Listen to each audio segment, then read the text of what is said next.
ضلع خانیوال تحصیل کا بھیر والا تو لمبا سے 10 کلومیٹر، میاں چنو سے 28 کلومیٹر کے فاصلے پر ایک معروف قصبہ عبدالحکیم۔ اس قصبے میں ریلوے اسٹیشن، کالجز اور مختلف تعلیمی ادارے، 450 megawatt thermal power plant اور سندائی بیراج بھی موجود ہے۔ اس قصبے کا نام معروف صوفی بزرگ سلطان عبدالحکیم کے نام پر ہے۔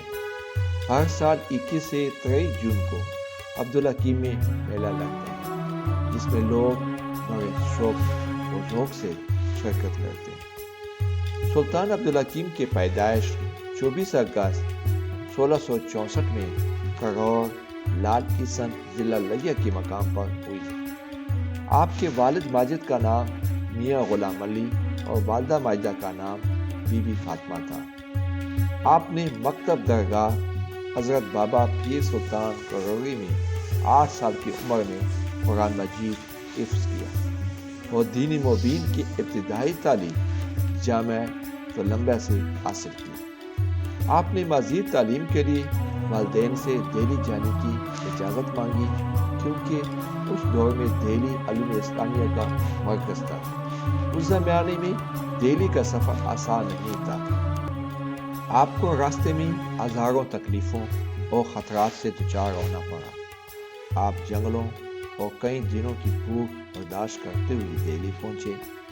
وہاں کامل استاد کی تلاش شروع کر دی، لیکن جب کامیاب ہوئے تو ایک اور مسئلہ کھڑا ہو گیا کہ دارالعلوم میں نہ داخلے کی گنجائش تھی اور نہ رہائش تھی۔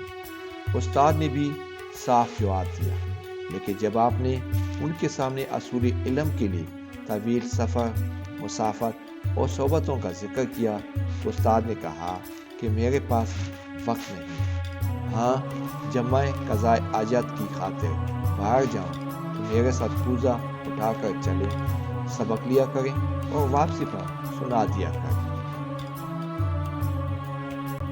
خورد و نوش کے انتظام کے لیے آپ ایک پٹھارن کے پاس گئے اور ان کو کہا کہ جب آپ کام ختم کر کے چلی جائیں تو بھٹی کے ارد گرد دانے بکھرے پڑے ہوتے ہیں، آپ کی اجازت سے ان دانوں کو چن کر کھا لیا کرو۔ اس پر بٹھارن نے کوئی اعتراض نہ کیا۔ اس کے بعد آپ ایک دکاندار کے پاس گئے اور ان سے عرض کی کہ جب تک آپ کی دکان کھلی رہتی ہے تو میں آپ کی اجازت سے دکان کی روشنی میں کتب کا مطالعہ کرتا رہوں گا۔ دکاندار نے اجازت دے دی۔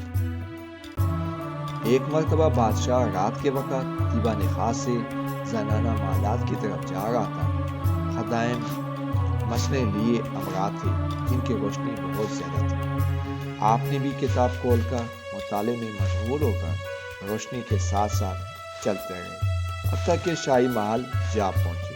وہاں کسی نے آپ سے پوچھا، یہاں کیسے آئے ہو؟ آپ نے فرمایا، میں روشنی کے ساتھ ساتھ مطالعے میں مصروف تھا کہ یہاں پہنچ گیا۔ انہوں نے جاسوس سمجھ کر گرفتار کر لیا اور دوسرے روز بادشاہ کی عدالت میں پیش کیا۔ آپ نے اپنا تعارف کرایا اور دہلی آنے کا مدعا بیان کیا۔ بادشاہ نے استاد، بٹھارن اور دکاندار کو بطور گواہ طلب کیا۔